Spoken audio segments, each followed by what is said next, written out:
नमस्कार दोस्तों, मेरा नाम है विमल सिंह बालाजी। स्टडी अड्डा में आप सभी का स्वागत है। बिहार शिक्षक भर्ती के लिए टॉपिक वाइज हम आपको प्रश्नों की प्रैक्टिस करा रहे थे।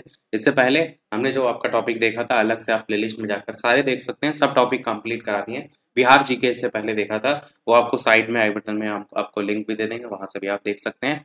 और भारतीय अर्थव्यवस्था केवल हमारा रह गया था, वो आज के इस वीडियो में देखेंगे। लगभग 250 प्रश्न है, तो हम कोशिश करेंगे थोड़ा सा फास्ट चलने की। और वीडियो को स्टार्ट करने से पहले सभी को स्वतंत्रता दिवस की ढेर सारी शुभकामनाएं। तो चलिए स्टार्ट करते हैं प्रश्न नंबर 1 से। सबसे पहला प्रश्न आपका कि भारत की राष्ट्रीय आय का मुख्य स्रोत जो है इनमें से क्या है। आंसर की बात करते हैं तो राष्ट्रीय आय का मुख्य स्रोत आपका कृषि है। बी वाला ऑप्शन यहाँ पर सही हो जाएगा। और कोई भी आंकड़ा जो है उसमें पुराना दिया गया उसको आपको नहीं याद रखना है, आपको लेटेस्ट का याद रखना है। जिसमें जैसे 2021-22 का दिया गया है, जिसमें बताया गया है योगदान की दृष्टि से विभिन्न क्षेत्रों का क्रम यहाँ पर दिया गया है, जिसमें सेवा क्षेत्र 53%, औद्योगिक क्षेत्र या द्वितीय क्षेत्र 28.2% और कृषि क्षेत्र या प्राथमिक क्षेत्र 18.8%। यहाँ पर सेवा क्षेत्र को ज्यादा दिया गया है। और ये आपका जो आंकड़ा है वो आर्थिक समीक्षा के अनुसार है। भारत की उन्नति संतोषजनक रही है, तो आंसर हो जाएगा कुल राष्ट्रीय उत्पाद में बढ़ोतरी के संबंध में। बाकी अन्य सभी विकल्पों की अपेक्षा नजदीकी विकल्प है, ये यहाँ पर बताया गया है। और 2020-21 को छोड़ दिया जाए तो विकल्प ए ही सर्वोत्तम उत्तर है, वो भी यहाँ बताया गया है। अगला बात करते हैं, और ये भी बताया गया है कि 10वीं पंचवर्षीय योजना में दर्ज की गई थी 12 पंचवर्षीय योजनाओं में से, जिसमें राष्ट्रीय आय का औसत वार्षिक दर 7.6% था। भारत में राष्ट्रीय आय की गणना में एक समस्या क्या है, तो वो समस्या है आपकी असंगठित क्षेत्र आपको देखने को मिलता है। अगला क्वेश्चन देखेंगे, बहुत से एग्जाम में बहुत बार रिपीट हो चुका है। अगला क्वेश्चन है, भारत में राष्ट्रीय आय जो समंक है उनका आकलन किसके द्वारा जो है वो किया जाता है। आंसर क्या हो जाएगा, केंद्रीय सांख्यिकी संगठन। कई बार क्वेश्चन रिपीट हुआ है तो इसलिए याद जरूर रखिएगा, इंपॉर्टेंट क्वेश्चन है।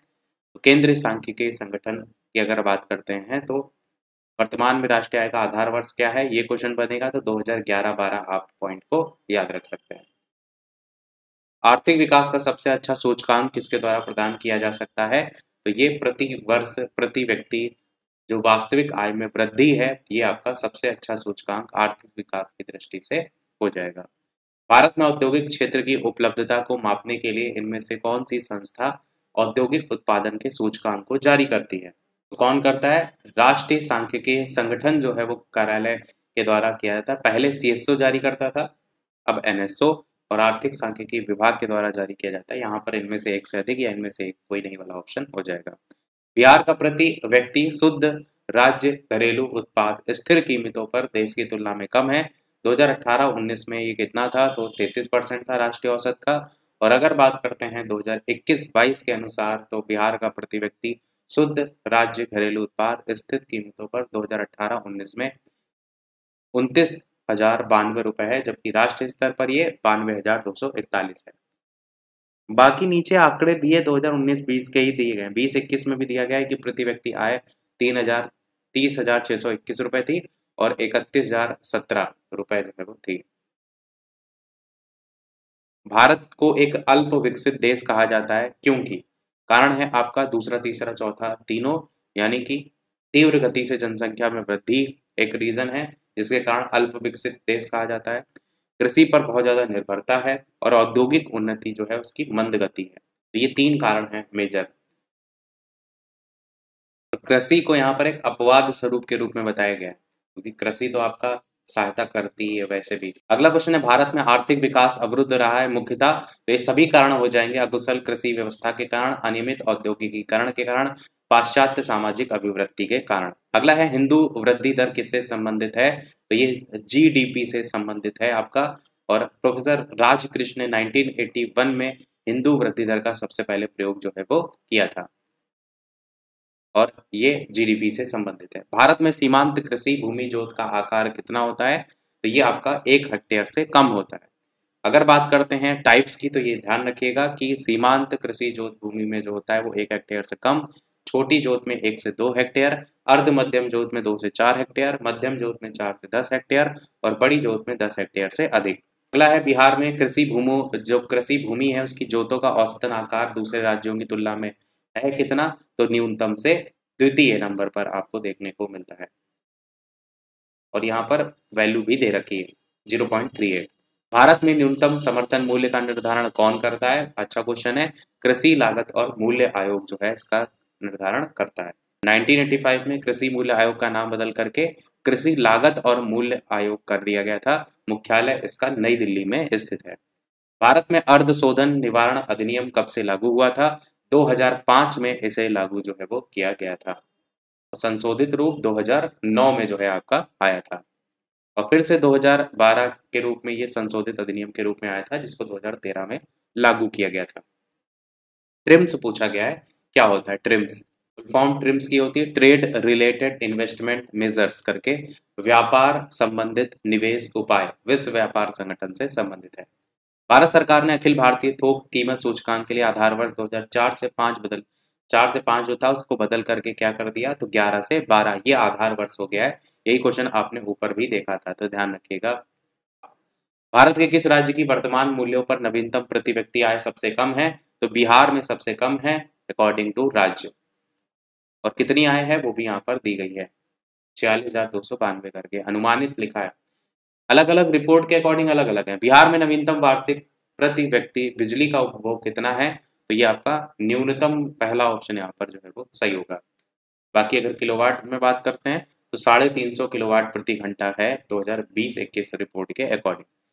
4 राज्य दिए गए हैं। भारत में चावल उत्पादक के क्रम में उपयुक्त के सही आरोही क्रम, यानी कि छोटे से बड़े क्रम में आपको बताना है, तो कौन सा सही होगा? आंध्र प्रदेश, फिर पंजाब, फिर यूपी, फिर पश्चिम बंगाल। तो ये आपका सही क्रम हो जाएगा। आंध्र प्रदेश सबसे कम, जो सबसे ज्यादा पश्चिम बंगाल में होता है, फिर पंजाब में, फिर यूपी में, फिर आंध्र प्रदेश में। तो सबसे ज्यादा किसमें? पश्चिम बंगाल में। भारत में किस राज्य में कपास का औसतन सबसे ज्यादा होता है? तो आंध्र प्रदेश में कपास सबसे ज्यादा होता है। और कपास को लेकर के यहाँ पर रिपोर्ट भी दी गई है कि 3 सबसे बड़े उत्पादक राज्य में महाराष्ट्र, गुजरात और तेलंगाना का नंबर जो है आपका आता है। इनमें से कौन सा एक 20वीं शताब्दी के 60वें दशक के अंतिम दौर की हरित क्रांति की प्रकृति का सबसे उचित वर्णन करता है? तो यहाँ पर एक से अधिक या इनमें से कोई नहीं वाला हो जाएगा, जिसमें आप देखेंगे हरित क्रांति की जब बात होती है, उच्च पैदावार किस्म की जो बीज हैं वो, उर्वरक, सिंचाई हेतु पानी, कृषि मशीनरी, कीटनाशक का प्रयोग, किसानों के कृषि ज्ञान, एक से ज्यादा चीजें आपके इसमें आ जाती हैं। यद्यपि बिहार लोक सेवा आयोग ने इसका आंसर डी माना, जबकि उच्च उत्पादक कृषि कार्यक्रम भी हरित क्रांति का घटक है, इसलिए आंसर यहाँ पर एक से अधिक वाला होना चाहिए। सी और डी दोनों को सही माना गया। बिहार में प्रति 1 लाख जनसंख्या पर सड़क की लंबाई कितनी है? तो आपकी न्यूनतम है, यही सेम क्वेश्चन ऊपर भी आया था। और अगर बात करते हैं बिहार का नंबर, तो देश में 10वें नंबर पे आ रहा है सड़क नेटवर्क के अकॉर्डिंग। यहाँ पर किलोमीटर भी दिया गया 1.64 किलोमीटर, और कुल सड़कों की लंबाई 2.91 लाख किलोमीटर, ये लाख में वैल्यू है, और उसके अकॉर्डिंग 8वें नंबर पर है। बाकी 2018 के भी आंकड़े दिए गए हैं, उसका कोई मतलब नहीं है।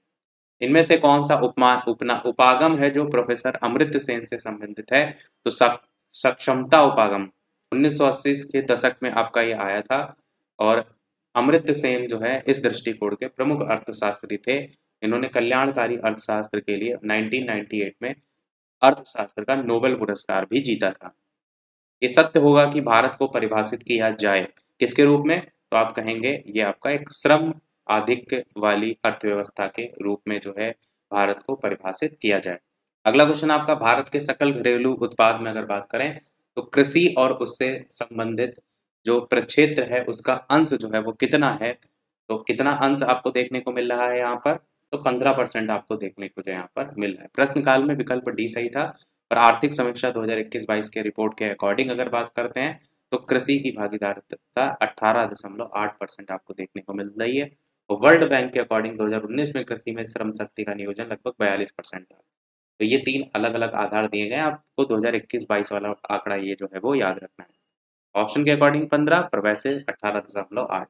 25 क्वेश्चन हमारे हो चुके हैं। जो लोग भी वीडियो से जुड़ते जा रहे हैं, अगर वीडियो अच्छा लगे तो लाइक और शेयर भी अवश्य करते रहिएगा, और साथ ही साथ चैनल पर नए हैं तो सब्सक्राइब भी अवश्य करते रहिएगा। बात करते हैं इनमें से कौन सा एक राष्ट्रीय खाद्य सुरक्षा मिशन में शामिल नहीं है। कौन इनमें से शामिल नहीं है? इनमें से आपका जो तिलहन है वो शामिल नहीं है, बाकी सभी आपके शामिल हैं। 2011-12 तक 11वीं पंचवर्ष की योजना के अंतर्गत गेहूं, चावल और दलहन को क्रमशः 10, 8 और 2 मिलियन टन अतिरिक्त उत्पादन की अगर बात करें तो उसको प्राप्त करने का लक्ष्य के साथ प्रारंभ किया गया था। वर्तमान स्थिति में अगर आप देखेंगे तो इसमें चावल, गेहूं, दलहन, मोटे अनाज, वाणिज्यिक फसलें ये सब आ जाती हैं। तो आपको मेन ये याद रखना है। तो ये आपके राष्ट्रीय खाद्य सुरक्षा मिशन के अंतर्गत आती है। बाकी इसमें 10 मिलियन टन चावल, 8 मिलियन टन गेहूं, 4 मिलियन टन दलहन और 3 मिलियन टन मोटे अनाज समेत कुल लगभग 25 मिलियन टन आपका जो है वो शामिल है। भारत में खाद्य प्रबंधन का इनमें से कौन सा एक उद्देश्य है जो कि नहीं है? आंसर की बात करते हैं, खाद्यान्नों का निर्यात करना जो है वो इसमें शामिल जो है वो नहीं है। अगला है, वर्ष किस वर्ष कृषि और संबद्ध क्षेत्रों की वार्षिक औसतन वृद्धि दर नकारात्मक हो गई थी, निगेटिव में चली गई थी? 2002-3 में ऐसा देखने को जो है वो मिला था। भारत के केंद्रीय बजट में संस्थागत कृषि साख का प्रवाह बढ़ाने के लिए 2020-21 के लिए क्या साख लक्ष्य रखा गया? तो ये रखा गया था आपका 15 लाख करोड़ रुपए। 2020 में ही आया हुआ ये क्वेश्चन भी है। और अगर बात करते हैं 22-23 में इसे कितना रखा गया है, तो 18 लाख करोड़ रुपए जो है रखा गया है। और 21-22 में यही 16.5 लाख करोड़ रुपए हुआ करता था। और आपको याद रखना है लेटेस्ट वाला 2022-23 में 18 लाख करोड़ रुपए किससे संबंधित? कृषि साख से संबंधित। निम्नलिखित कथनों पर विचार कीजिए और डायरेक्ट पहले बात करते हैं सही कौन सा है, तो केवल और केवल पहला सही है। तो जो सही है उसकी बात करते हैं कि वर्षा बीमा भारतीय कृषि बीमा कंपनी लिमिटेड के द्वारा किया जाता है, ये बिल्कुल सही है। बाकी इसमें लिखा है योजना 2007 के दौरान शुरू हुई थी, तो अगर बात करते हैं योजना तो 2004 में शुरू हुई थी, इसीलिए सेकंड वाला गलत है। बाकी भारतीय कृषि बीमा कंपनी को लेकर के यहाँ पर बात की गई है कि 2002 में व्यापक दृष्टि से जो है ये खोला गया था, परंतु स्टार्ट आपका यहाँ पर वर्षा बीमा की बात की गई है और यहाँ पर वैसे बात की गई है कि भारतीय कृषि बीमा कंपनी की, तो ये दोनों में अंतर है। बाकी इसमें ये सभी शामिल हैं। भारतीय कृषि बीमा में सामान्य बीमा निगम, नेशनल इंश्योरेंस कंपनी, नाबार्ड ने भी पूंजी लगा रखी है। माइक्रो, लघु और मध्यम उद्यम विकास अधिनियम 2006 के अनुसार कौन सी एक निर्माणी क्षेत्र के मध्यम उद्योगों द्वारा निर्धारित निवेश की जो है वो सीमा है? तो ये सीमा 5 करोड़ रुपए से अधिक और 10 करोड़ रुपए से कम, ये सीमा जो है वो रखी गई है इसके लिए। और आपको याद करना है लेटेस्ट वाला आंकड़ा, तो 1 जुलाई 2020 से जो प्रभावी है एमएसएमई की नई परिभाषा, जिसमें सूक्ष्म निवेश 1 करोड़, टर्नओवर 5 करोड़ रुपए तक, लघु 10 करोड़, टर्नओवर 50 करोड़ रुपए तक, मध्यम निवेश 50 करोड़ और टर्नओवर 250 करोड़। तो ये 1 जुलाई 2020 से ये आपका लागू हो गया है। हाल के केंद्रीय बजट में यहाँ पर 2022 में ही क्वेश्चन आया हुआ है, तो इसने बीमा क्षेत्र में प्रत्यक्ष विदेशी निवेश एफडीआई की सीमा को वर्तमान से बढ़ाकर कितना कर दिया है? 74%। एफडीआई की सीमा को 49% से बढ़ाया गया है, 74% करने की घोषणा किया गया है। अगस्त 2021 से प्रभावी हुआ है। बजट 2021 में 21-22 वाला वित्त मंत्री निर्मला सीतारमण के द्वारा जो है वो बीमा क्षेत्र से संबंधित है। अगला कह रहे केंद्र सरकार के भारी उद्योग और सार्वजनिक उद्यम मंत्रालय द्वारा लघु रत्न श्रेणी 1 उद्योग को अधिकतम कितनी धनराशि की वित्तीय स्वायत्ता जो है वो दी गई है? तो ये 500 करोड़ रुपए जो है वो दिए गए हैं। और साथ ही साथ अंत के 2022 तक भारत में कुल 11 महारत्न और 13 नवरत्न और 75 मिनी रत्न श्रेणी की कंपनियां जो है वो होंगी। अगला है सरकारी व्यय को नियंत्रित करने का प्राधिकारी कौन होता है? तो वित्त मंत्रालय होता है। और इसके विभाग भी हैं, पांचों विभागों में व्यय विभाग, केंद्र सरकार की सभी के काम भी लिखे गए हैं। आप चाहें तो वीडियो को धीरे करके पढ़ सकते हैं, हम थोड़ा सा फास्ट जो है वो चल रहे हैं। केंद्र सरकार के निम्नलिखित महत्वपूर्ण कर राजस्व के स्रोतों पर विचार कीजिए। तो आंसर की बात करते हैं, पहले का, दूसरा, चौथा, थर्ड, इस तरीके से होगा। और ये पिछले वाले बजट के अकॉर्डिंग होगा। 2015 में आया ना, इसके आंसर के नहीं, एक्सप्लेनेशन पे फोकस कीजिए कि बजट अनुमान 2022-23 के अनुसार केंद्र सरकार के कर के शीर्ष 3 निम्न आय स्रोत में वस्तु और सेवा कर में 7.8 लाख करोड़ रुपए, निगम कर में 7.2 लाख करोड़ रुपए और आय कर में 7 लाख करोड़ रुपए। तो आपको ये आंकड़े याद रखने हैं। अगला कह रहा है भारत सरकार की आय का सबसे बड़ा स्रोत क्या है? तो प्रत्यक्ष कर है।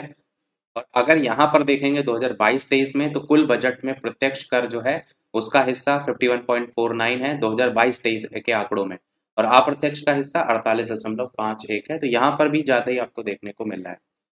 जीडीपी के अनुपात में भी दिया गया है यहाँ पर 5.5%, 5.2%। अगला कहना है इनमें से सबसे बड़ा एकल साधन कौन सा है जिससे भारत में राजस्व कर से सरकार को आय होती है? तो उत्पाद शुल्क आपका यहाँ पर हो जाएगा। वर्तमान दृष्टि से तो ऊपर हमने ऑलरेडी बात कर ही ली दोनों के बारे में। भारत में आय का सबसे बड़ा स्रोत, तो प्रत्यक्ष कर है, ये भी ऊपर बात कर चुके हैं। ब्याज भुगतान एक आइटम है, तो ये आपका राजस्व व्यय का है ब्याज भुगतान। राजकोषीय घाटा की अगर बात करते हैं तो आपका इनमें से कौन सा होगा, तो बजटीय घाटे का योग और सरकार का बाजार ऋण तथा दायित्व, ये आपका राजकोषीय घाटा जो है इसके बराबर हो जाएगा। वही चीज बताई गई कि प्राथमिक घाटे को प्राप्त करने के लिए राजकोषीय घाटे में से ब्याज अदायगी को घटा दिया जाता है, तो प्राथमिक घाटा बराबर राजकोषीय घाटा माइनस ब्याज अदायगी, ये पूछा जाता है फॉर्मूला। कुछ और भी दिए गए हैं जिसमें बजट घाटा बराबर कुल प्राप्तियां माइनस कुल व्यय, राजस्व घाटा बराबर राजस्व प्राप्तियां माइनस राजस्व व्यय, राजकोषीय घाटा बराबर बजटीय घाटा माइनस प्लस सरकार की ऋण और अन्य देयताएं, राजकोषीय घाटा बराबर राजस्व प्राप्तियां प्लस ऋण से प्राप्तियां प्लस अन्य प्राप्तियां माइनस कुल व्यय। भारत में राजस्व घाटे से क्या मतलब होता है? राजस्व घाटे से मतलब होता है कि भारत सरकार को अपने उन व्ययों के वित्त पोषण के लिए उधार लेने की आवश्यकता है जो कि पूंजीगत परिसंपत्तियों का निर्माण नहीं करते। अगला क्वेश्चन आपका है कि केंद्रीय बजट 2021 के अनुसार राजकोषीय घाटा 2021-22 में सकल घरेलू उत्पाद का कितना परसेंट आकलन किया गया था? तो ये आपका कितना हो जाएगा? आंसर हो जाएगा 6.8%।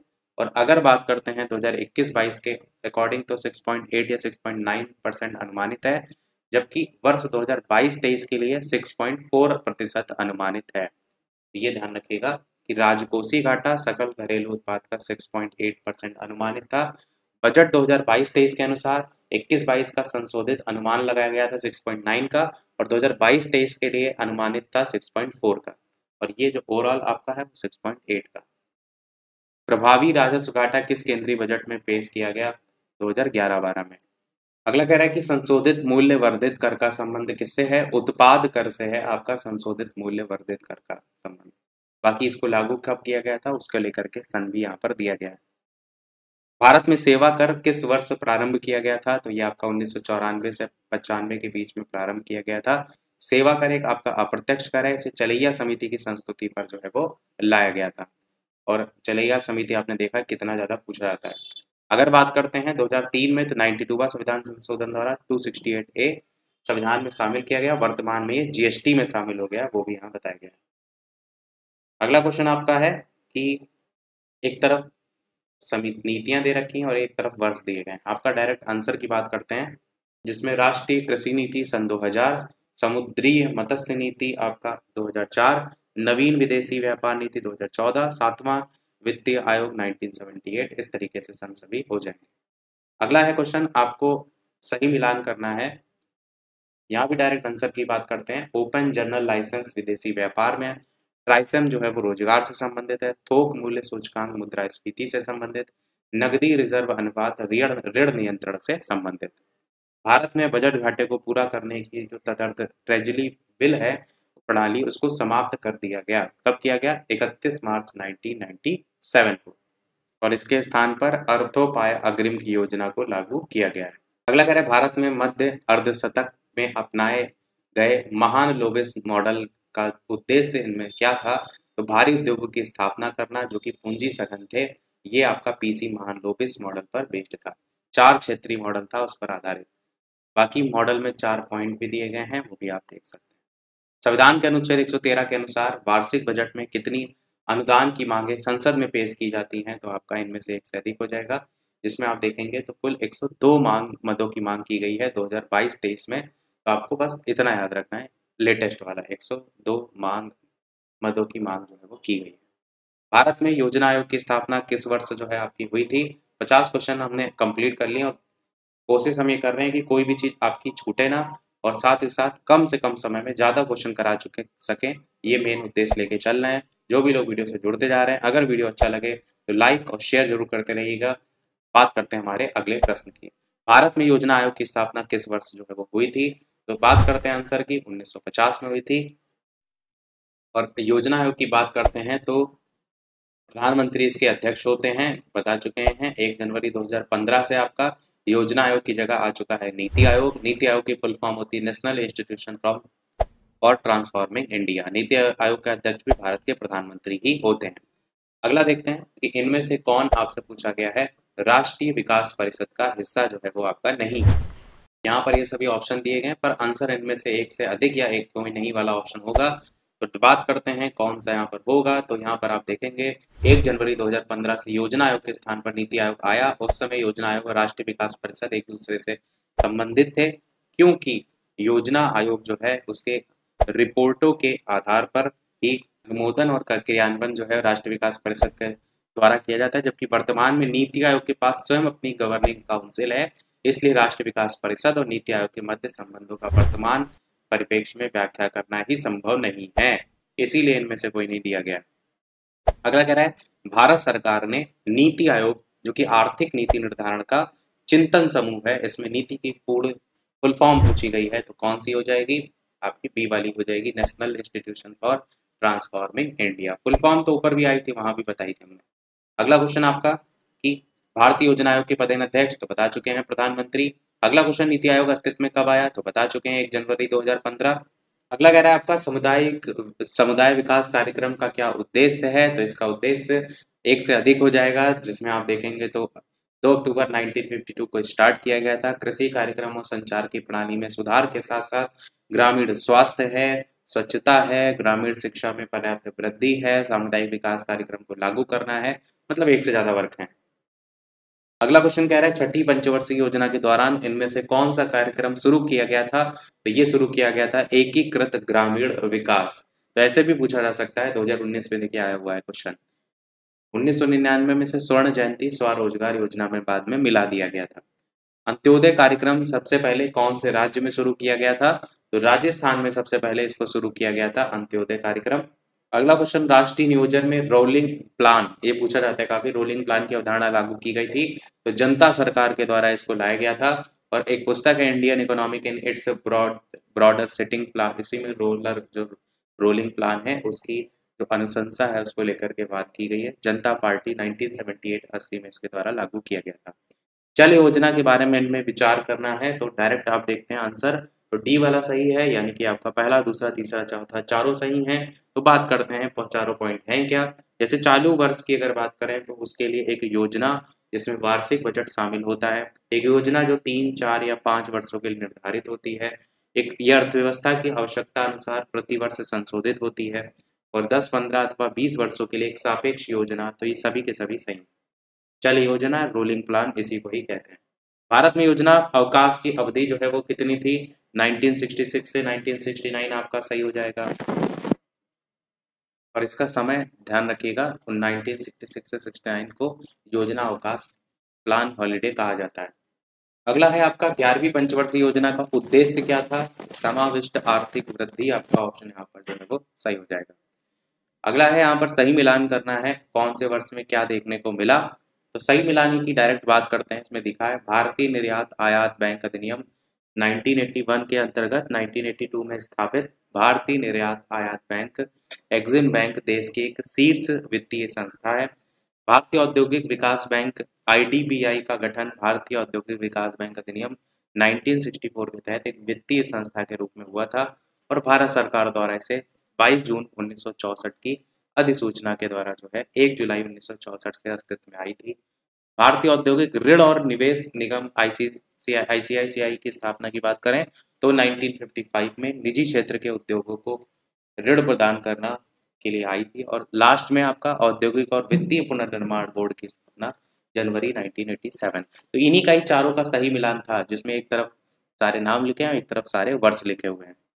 इनमें से कौन भारत का कौन सा व्यापारिक बैंक विश्व के शीर्ष 100 बैंकों में शामिल है, तो भारतीय स्टेट बैंक आपका यहाँ पर सही हो जाएगा। और रिपोर्ट भी यहाँ पर दी गई है, भारतीय स्टेट बैंक एसबीआई की रैंकिंग 57 और 53 है, और विश्व के 100 बैंकों में भारत का स्टेट बैंक ऑफ इंडिया 55वें स्थान पर था, जो कि पहले की रिपोर्ट 2020 की। आपको 2022 की याद रखना है कि 2021 में 57 था और 2022 में जो था वो 53 था।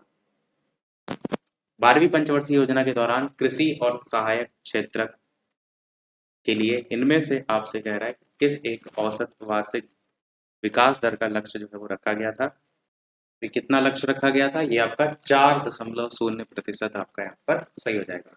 12वीं पंचवर्षीय योजना 2012-17 के दस्तावेज के मसौदे को स्वीकृति प्रदान की गई थी। 8.2% की वार्षिक औसत आर्थिक विकास दर का लक्ष्य तय किया गया था। बाकी मेन 4% ही इंपॉर्टेंट है। अगला कह रहा है निम्नलिखित उपभोक्ता मूल्य सूचकांकों पर विचार करना है और आपको बताना है इसमें आंसर। तो केवल और केवल चौथा यहाँ पर जो है वो सही होगा। और चौथा था क्या? तो शहरी गैर जो श्रम कर्मचारी हैं उनके लिए उपभोक्ता मूल्य सूचकांक उपर्युक्त सूचकांकों में से कौन सा एक केंद्रीय। अच्छा, यहाँ पर जो है केवल इतना ही पॉइंट है, फोर्थ वाला। भाई मैंने सोचा इतना लंबा कहाँ से होगा। शहरी गैर श्रम कर्मचारियों के लिए उपभोक्ता मूल्य सूचकांक, केवल इतना पूछा ही गया था कि कौन सा केंद्रीय सांख्यिकी संगठन द्वारा संकलित किया जाता है। तो केवल फोर्थ वाला संकलित किया जाता है, तभी आंसर केवल सी दिया गया है। अगला है आपका भारत में वित्तीय क्षेत्र के सुधारों में कौन शामिल है। तो आपका सभी के सभी शामिल है, बीमा क्षेत्र, सीआरआर, ब्याज दर का अविनियमन, सभी के सभी। अगला कह रहा है इनमें से कौन 15वें वित्त आयोग के सदस्य नहीं है। तो यहाँ पर सुदीप्तो मुंडले जो आप देख रहे हैं 2022 में आया हुआ क्वेश्चन है। तो 15वें वित्त आयोग के सदस्य जो है ये नहीं है। 2017 को एन के सिंह की अध्यक्षता में जो है आपका 15वां वित्त आयोग गठन किया गया था। इसमें टोटल 4 सदस्य थे। उनके नाम में देख रहे हैं अजय नारायण झा, अशोक लाहिड़ी, अनूप सिंह और प्रोफेसर रमेश चंद्र जो है वो थे। यही प्रश्न यहाँ पर पूछा गया। तो बाकी वर्तमान गवर्नर कौन है। तो शक्तिकांत दास भी इसी आयोग के सदस्य थे। बाद में शक्तिकांत दास की जगह अजय नारायण झा को सदस्य बनाया गया था। यदि भारतीय रिजर्व बैंक के द्वारा नकद कोष अनुपात में कमी की जाती है तो इसका साख सृजन पर क्या प्रभाव पड़ेगा। तो साख सृजन में वृद्धि होती है, ये आपका हो जाएगा। अगला क्वेश्चन है भारतीय जीवन बीमा निगम की स्थापना कब हुई थी। 1956 में आपकी हुई थी एलआईसी की स्थापना। विदेशी मुद्रा जिसमें त्वरित प्रवास की प्रवृत्ति होती है वो गर्म मुद्रा कहलाती है, हॉट मनी कहलाती है। आर एन मल्होत्रा कमेटी किससे संबंधित है। बीमा क्षेत्र से संबंधित है। ऐसे क्वेश्चन बहुत पूछे जाते हैं, तो इसको जरूर आपको रट के रखना है। और अगर बात करते हैं इसकी सिफारिश तो वो भी यहाँ पर बताई गई है। अगला कह रहा है सूची 1 और 2 को मिलान करना है। ये वेरी वेरी इंपॉर्टेंट क्वेश्चन है पूरे वीडियो का, क्योंकि यहाँ पर जितनी आप समितियां देख रहे हैं ना, अभी तक जितने प्रैक्टिस सेट कर रहे हैं, एक ना एक समिति हर क्वेश्चन में आपको देखने को मिल रही है। तो हम डायरेक्ट आंसर की बात करते हैं कि कौन सी समिति किससे संबंधित है। तो सरकारिया आयोग केंद्र राज्य संबंध से संबंधित है। श्री रंगराजन समिति गरीबी माप की कार्य प्रणाली की समीक्षा करने हेतु है। पारेख समिति इंफ्रास्ट्रक्चर फाइनेंसिंग से संबंधित है। और नरसिम्हम समिति बैंकिंग क्षेत्र सुधार से संबंधित है। इतनी बात आपको जरूर याद रखनी चाहिए। अगला कह रहे हैं निम्न कथनों पर विचार कीजिए। यहाँ पर आप देखेंगे बैंक दर को, यहाँ पर डायरेक्ट आंसर की बात करते हैं, दोनों कथन सही हैं। अब बात करते हैं, यहाँ पर प्रश्न पूछ क्या रहा था, कौन सा कथन गलत है। गलत है मतलब दोनों कथन गलत है। अब कथन गलत है तो सीधे आंसर की बात करते हैं कि सही क्या है। तो आरबीआई एक्ट के अनुसार बैंक दर वो दर है जिस पर रिजर्व बैंक वाणिज्यिक बैंकों के बिलों की पुनर्कटौती करता है। व्यवहारिक अर्थों में वाणिज्यिक बैंकों के द्वारा भारतीय रिजर्व बैंक से जिस ब्याज दर पर दीर्घकालीन ऋण प्राप्त किया जाता है उसको कहते हैं बैंक दर। और बैंक दर जो होता है वो आरबीआई की मौद्रिक नीति का एक महत्वपूर्ण भाग होता है। वही दूसरी ओर रेपो रेट पर आरबीआई व्यापारिक बैंकों को अल्पकालीन ऋण जो है वो देता है। यानी दोनों के दोनों गलत हैं। यहाँ पर जो सही बात थी वो भी क्लियर कर दी गई है। अगला कह रहे हैं 1 रुपए के नोट पर हस्ताक्षर किसके होते हैं। वेरी वेरी इंपॉर्टेंट क्वेश्चन, कई बार रिपीट होता है। आपको पता है वित्त मंत्रालय के सचिव के हस्ताक्षर होते हैं। पहला ही ऑप्शन यहाँ पर सही होगा। भारतीय रिजर्व बैंक 1 रुपए के नोट और सिक्के और अन्य छोटे सिक्कों को छोड़कर भारत में विभिन्न मूल्य वर्ग के नोटों को जारी करता है। इस बात को ध्यान रखिएगा। अगला कह रहे हैं विचार कीजिए। 4 पॉइंट लिखे हुए हैं। इन योजनाओं को लागू करने का सही क्रम क्या था। तो सबसे पहले ट्राइसम आया, training of rural youth for self employment. 18 से 35 आयु वर्ग के जो ग्रामीण युवा थे उनको स्वरोजगार के लिए जो ये लाया गया था। 1979 में इसको प्रारंभ किया गया था। अगला आपका है RLGEP, rural landless employment guarantee programme. देख रहे हैं यही ट्राइसम वगैरह अब तक 2-3 क्वेश्चनों में पूछा जा चुका है, तो आपको ये सारे फुल फॉर्म भी याद कर लीजिएगा। इसको लाया गया था अगस्त 1983 को। ग्रामीण भूमिहीन हेतु जो रोजगार है उनके अवसर प्रदान करना। उसके बाद आया राष्ट्रीय ग्रामीण रोजगार कार्यक्रम NREP और ग्रामीण भूमिहीन रोजगार गारंटी कार्यक्रम RLEGP। इसके विलय के बाद आपका बन गया जवाहर रोजगार योजना JRY। तो इसको लाया गया 1989 में। उसके बाद आया रोजगार आश्वासन योजना EAS जो कि 2 अक्टूबर 1993 को आया था। इसका उद्देश्य था मौसमी बेरोजगारी जो है उसके द्वारा ग्रसित युवाओं को रोजगार उपलब्ध कराना। तो ये 4 क्रम हो जाएंगे जो कि आपके ऑप्शन के अकॉर्डिंग डी वाला यहाँ पर जो है वो हो जाएगा। दूसरा, चौथा, तीसरा और फिर पहला। अगला कह रहा है पीएम कुसुम योजना, इसका उद्देश्य जो है वो क्या था? तो इसका उद्देश्य था कि किसान जो थे उनको कि डीजल और जो केरोसिन पर निर्भरता है उसको समाप्त करना, और जो पंप सेट है उसको सौर ऊर्जा से जोड़ना। तो ये योजना का नाम था पीएम कुसुम योजना। तो योजनाएं तो आपको सारी रटी होनी चाहिए जितनी भी लेटेस्ट की हैं। अगला कह रहा है इनमें से भारत निर्माण का अंश कौन नहीं है? तो कृषि आधारित उद्योग जो है आपका इसमें नहीं है। बाकी ग्रामीण विद्युतीकरण भी है, ग्रामीण आवास भी है, ग्रामीण टेलीफोनी भी आपका इसमें है। अगला क्वेश्चन है भारतमाला परियोजना से भारत का इनमें से कौन सा इंफ्रास्ट्रक्चर क्षेत्र संबंधित है? तो भारतमाला परियोजना से सड़क इंफ्रास्ट्रक्चर आपका संबंधित है। बाकी इसके अंतर्गत लगभग 34,800 किलोमीटर लंबाई के राष्ट्रीय राजमार्ग जो है वो शामिल है। भारतमाला परियोजना चरण 1 को 24 अक्टूबर 2017 को मंजूरी मिली थी, और अगर बात करते हैं अनुमानित अवधि तो 5 वर्ष की है, 17 से 18 से 21 से 22 तक। ये क्वेश्चन अच्छा है। अगला क्वेश्चन कह रहा है योजना आयोग ने 1993-94 बिहार के लिए गरीबी रेखा के नीचे निम्नलिखित से परसेंटेज प्राकलित कितना किया था? 55% ऑप्शन के अकॉर्डिंग, पर लेटेस्ट का दिया गया इसमें तो 2011-12 में दिया गया 33.7%। बाकी इससे पहले के पुराने आंकड़े मत याद रखिए, और ये फॉर्मूला लकड़ा वाला फॉर्मूला पर आधारित था, वो भी बताया गया है। अगला कह रहा है विश्व बैंक की रिपोर्ट के अकॉर्डिंग भारत में 50% से अधिक जो निर्धन है वो इन 4 राज्यों में निवास करते हैं। वो राज्य कौन से हैं? बिहार, उत्तर प्रदेश, मध्य प्रदेश, उड़ीसा। ये आपका 50% से ज्यादा निर्धन लोग हैं यहाँ पर, वो यहाँ पर बताया गया है। अच्छा, बिहार के अलावा यूपी भी आ रहा है, एमपी भी आ रहा है, उड़ीसा भी आ रहा है। भारतीय योजना, और ये क्वेश्चन आया कब था? 2008 में आया है। भारतीय योजना आयोग के अनुसार इनमें से कौन सी गरीबी रेखा के लिए सही है? तो आंसर की बात करते हैं, दूसरा और तीसरा यहाँ पर सही है। दूसरा अगर आप देखेंगे तो ग्रामीण क्षेत्रों में प्रति व्यक्ति ₹26 प्रतिदिन और नगरीय क्षेत्रों में ₹32 प्रतिदिन, ये दोनों यहाँ पर सही हैं। और ये आपका आंकड़ा 2011-12 का दिया गया है। क्या लेटेस्ट का दिया गया? नहीं, लेटेस्ट का नहीं दिया गया, 2011-12 ही का दिया गया है। नीचे लिखा है कि ₹816 प्रति व्यक्ति माह, लगभग ₹26 प्रतिदिन, और ₹1,000 प्रति माह, लगभग ₹32 प्रतिदिन। वैसे देखिए तो आपको मंथली वाला भी दिया गया है, 26-32 वो उसी से ही निकाला गया है, ठीक है। यानी कि मंथली वाला भी देख लीजिएगा एक बार। भारत अधिकतम विदेशी मुद्रा, जिसमें भी आंकड़ा किसी में अगर पुराना नहीं दिया हो, नया ना दिया हो, तो उसमें आप खुद भी गूगल से सर्च कर लीजिएगा, पर पुराना आंकड़ा कोई मत याद रखिएगा। भारत अधिकतम विदेशी मुद्रा किसके निर्यात से कमाता है? तो कपड़ा से कमाता है। बाकी इस चाय के निर्यात से लगभग $682 मिलियन, लॉ एस के निर्यात से $525 मिलियन। इसी प्रकार से आर्थिक समीक्षा की रिपोर्ट देखते हैं। इसमें लिखा है विदेशी मुद्रा अर्जक निर्यात मंद विनिर्मित वस्तुएं इतनी रही हैं, और वस्तुओं की श्रेणी में सर्वाधिक विदेशी मुद्रा अर्जक मद क्रमशः मशीनरी, परिवहन और धातु निर्माण का रहा है। तो ये लेटेस्ट रिपोर्ट लिखी है 2020-21 की, यही याद रखिएगा। अगला है भारत से निर्यात होने वाली सबसे महत्वपूर्ण वस्तु कौन सी है? तो यहाँ पर कपड़े हैं, और कपड़ा भारत से निर्यात होने वाला, ठीक है, वही ऊपर वाला क्वेश्चन। अगला कह रहा है नदी ग्राम क्षेत्र में सेज जो है वो नीति के अंतर्गत किस समूह को अनुमति दी गई थी? तो ये आपका सलीम समूह जो है वो सही हो जाएगा। अगला क्वेश्चन है निम्नलिखित में से किन वर्षों में व्यापार संतुलन भारत के लिए अनुकूल था? तो 1972, 73 और 76, 77 वाला ऑप्शन यहाँ पर सही हो जाएगा। और आर्थिक समीक्षा 2021-22 के अकॉर्डिंग बात करें तो कुल निर्यात यहाँ पर वैल्यू दे रखी है, और कुल आयात की वैल्यू भी यहाँ पर दे रखी है, और कुल व्यापार घाटा भी यहाँ पर दे रखा है। अगला क्वेश्चन आपका, नई मुद्रा यूरो किस वर्ष में प्रारंभ की गई थी? तो ये 1999 में प्रारंभ की गई थी, और वर्तमान में यूरोपीय संघ के 19 देशों द्वारा इसको अपनाया गया है। रुपए की परिवर्तनीयता का मतलब क्या होता है? इसका मतलब ये होता है कि रुपए को अन्य प्रमुख मुद्राएं और अन्य प्रमुख मुद्राओं को रुपए में आप कन्वर्ट कर सकते हैं, मुक्त में परिवर्तित करने की अनुमति होती है।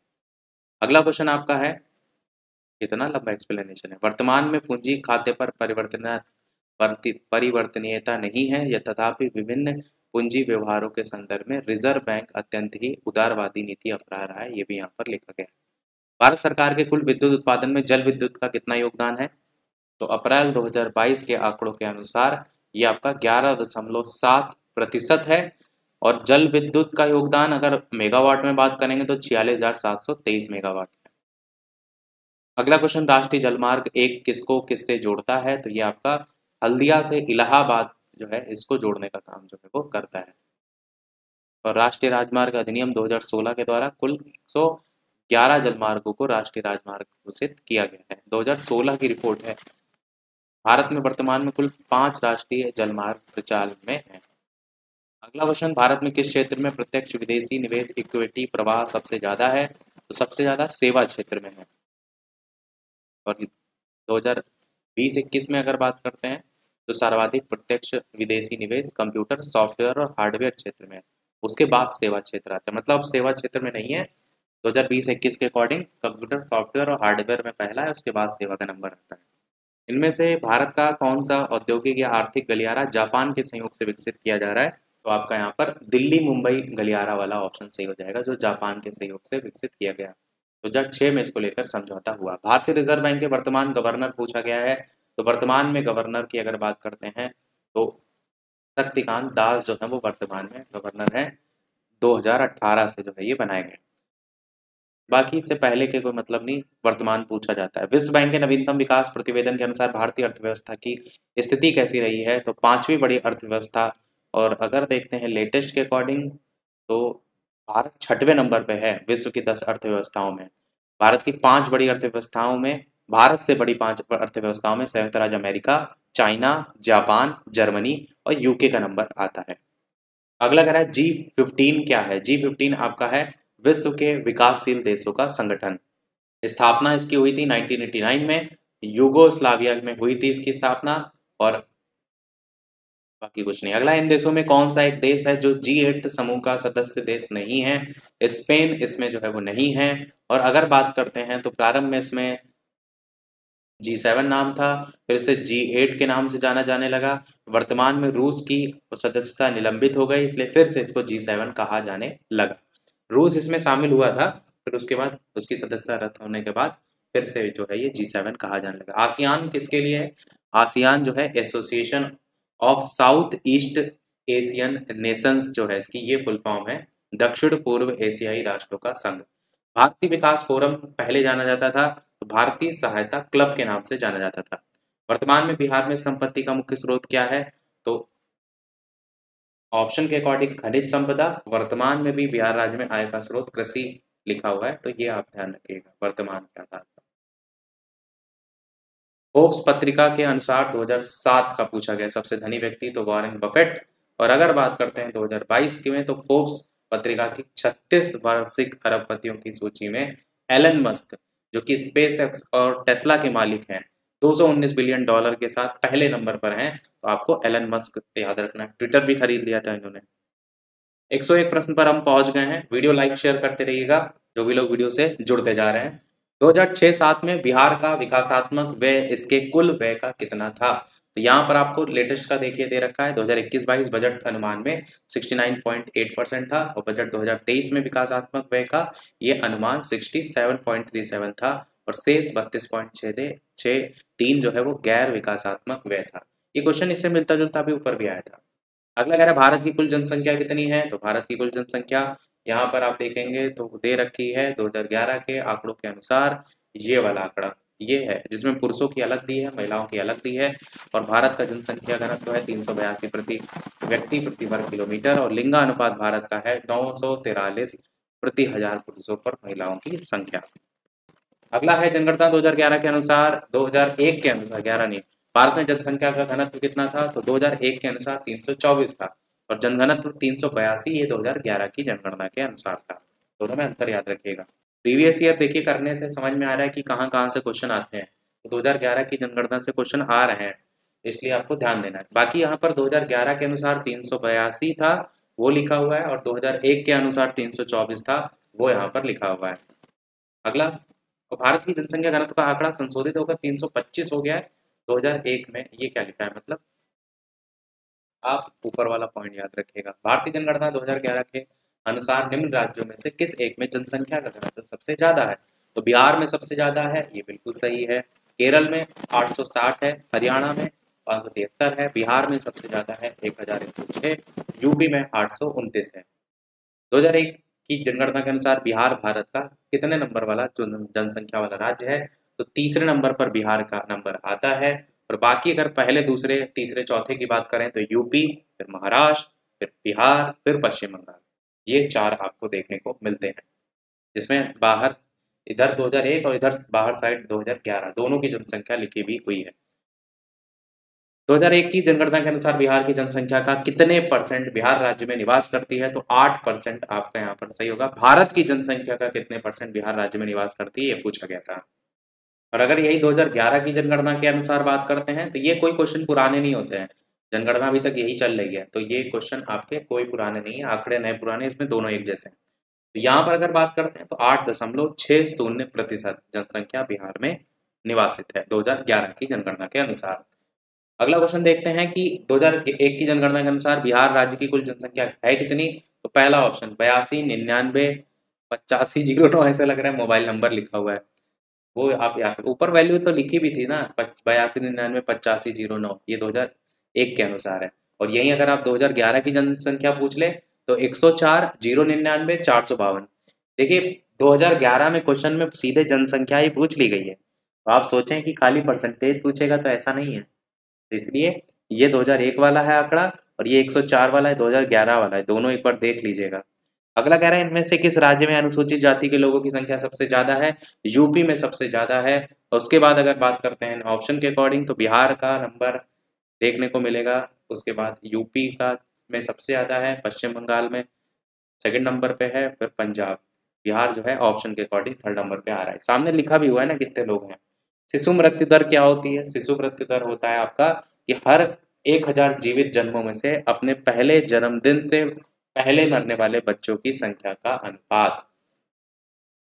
सैंपल रजिस्ट्रेशन सिस्टम अक्टूबर 2021 के अनुसार भारत में नवजात शिशु मृत्यु दर एमपी में है 46, यूपी में है 41, असम और छत्तीसगढ़ में है 40, उड़ीसा में 38 और शिशु दर सबसे ज्यादा इस प्रकार है। और बिहार में शिशु दर मृत्यु दर कितनी है? 29 है। तो सबसे ज्यादा एमपी में ही देखने को मिल रही है।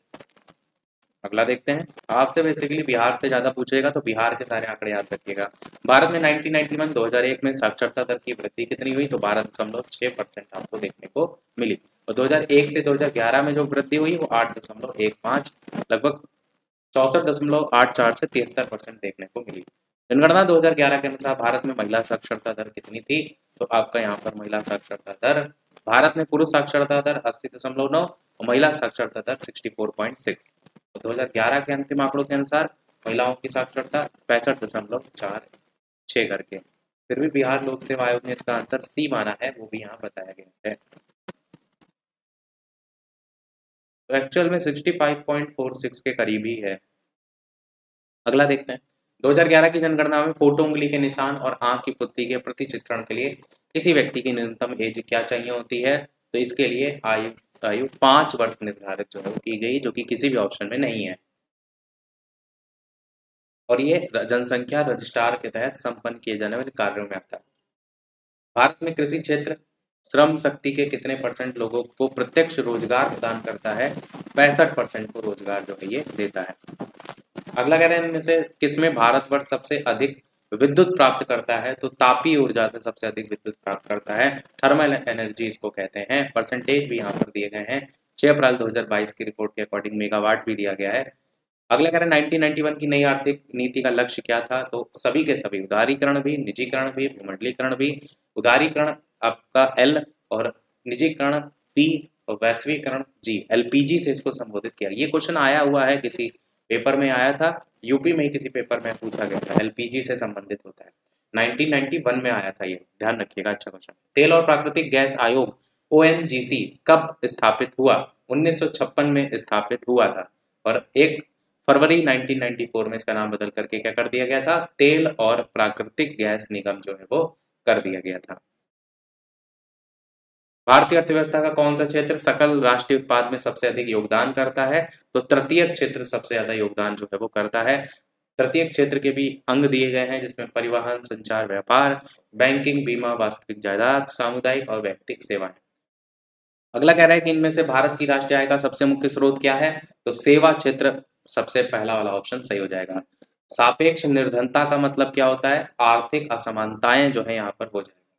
और इसको लेकर के दो विधियां भी प्रयोग में ली जाती हैं, लॉरेंज वक्र और गिनी गुणांक। इनमें से किसने गरीब निवारण के प्रभावपूर्ण अस्त्र के रूप में स्वयं सेवा समूह के विचार को जो है वो दिया है? तो मोहम्मद यूनिस करके आप यहाँ पर सही हो जाएगा। पिछले दशक के दौरान भारतीय अर्थव्यवस्था के किस क्षेत्र का महत्वपूर्ण विकास हुआ है? तो ये आपका तृतीयक क्षेत्र जो है वो हो जाएगा।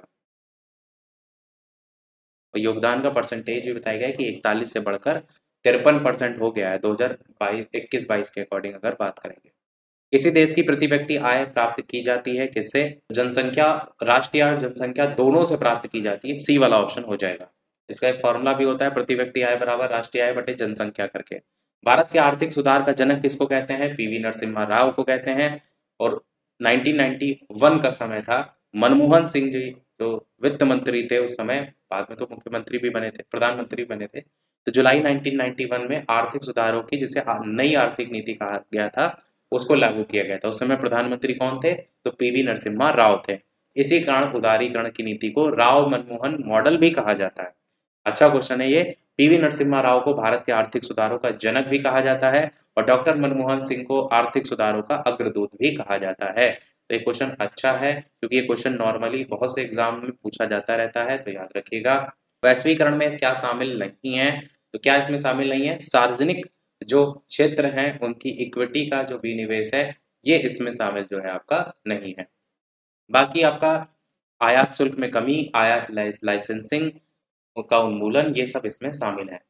जैसे जैसे अर्थव्यवस्था विकसित होती है, राष्ट्रीय आय में तृतीय क्षेत्र का जो अंश है वो बढ़ता जाता है। ये आपका ऑप्शन यहाँ पर सही हो जाएगा। तृतीय क्षेत्र को टर्सरी सेक्टर कहते हैं और प्राथमिक क्षेत्र जिसमें कृषि और संबंध गतिविधियां सम्मिलित होती हैं, उसी को लेकर बात की गई है। बाकी यहाँ पर योगदान भी दिया गया कि प्राथमिक क्षेत्र, द्वितीय क्षेत्र और तृतीय क्षेत्र का योगदान 53%, 28.2% और 18.8% है। अगला क्वेश्चन कह रहा है, संयुक्त राष्ट्र विकास कार्यक्रम यूएनडीपी के अंतर्गत भारत में मानव विकास सूचकांक बनाने के लिए किसे एक घटक के रूप में नहीं लिया गया है? तो किसे नहीं लिया गया है? शिशु मृत्यु दर को जो है वो नहीं लिया गया है। किसे लिया गया है?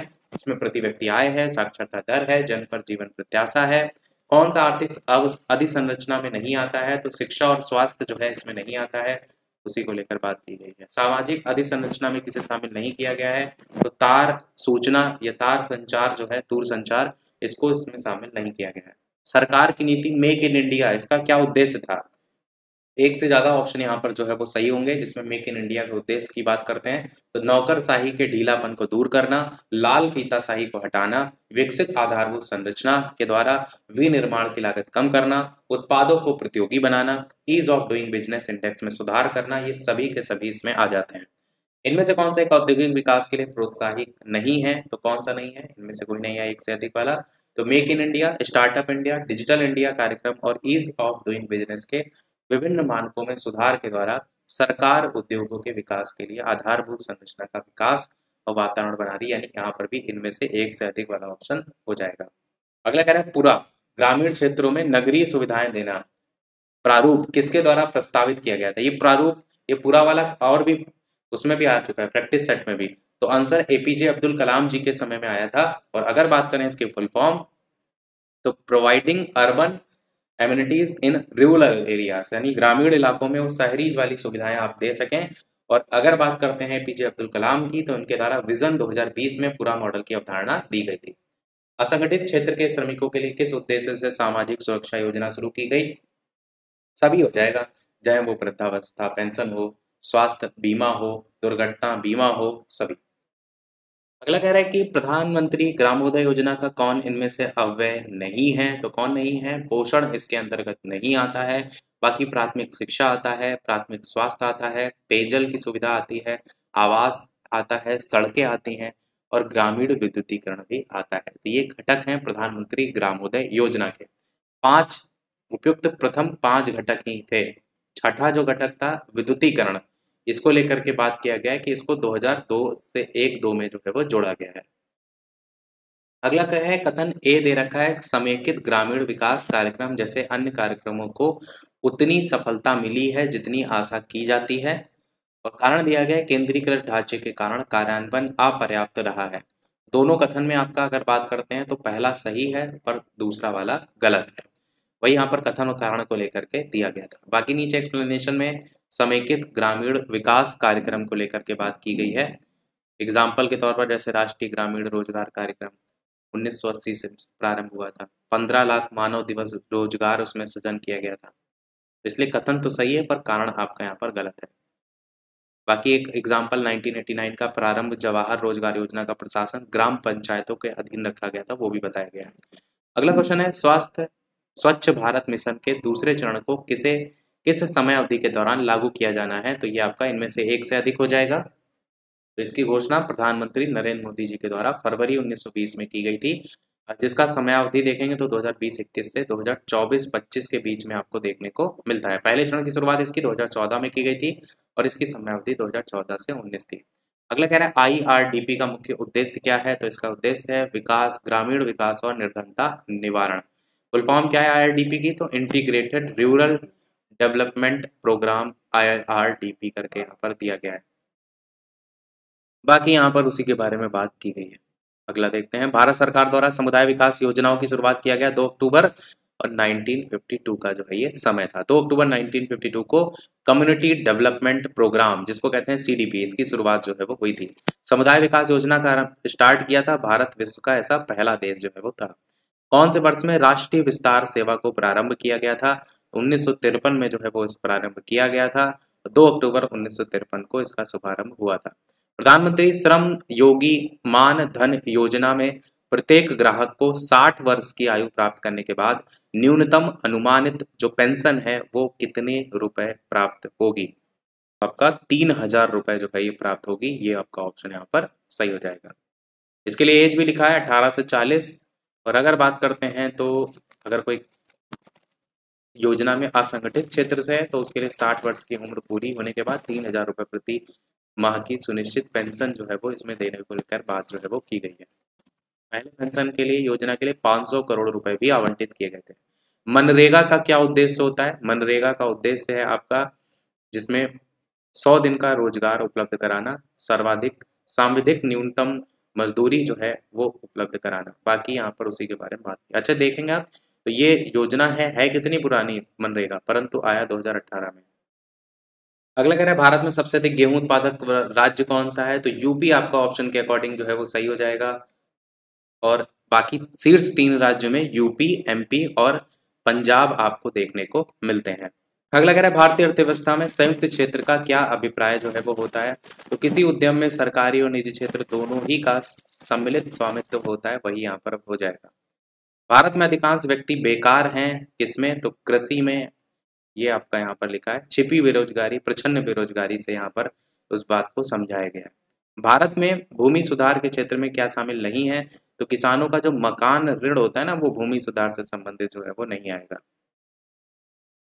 हरित क्रांति की सफलता निम्नलिखित की उपलब्धता पर निर्भर है। तो बीजों की उच्च पैदावार किस्म, पर्याप्त सिंचाई सुविधाएं, और तीसरा तो बिल्कुल ही गलत हो जाएगा, यानी पहला वाला ही केवल सही था जिसमें बीजों की उच्च पैदावार किस्म जो है वो लिखा हुआ था। बाकी आपको पता है इसमें उर्वरक, कीटनाशक दवाएं, पर्याप्त सिंचाई सुविधाएं। वैसे तो चारों इंपॉर्टेंट है, तो इसमें ए ऑप्शन क्यों लिखा है? इनमें से एक से अधिक ऑप्शन होना चाहिए था,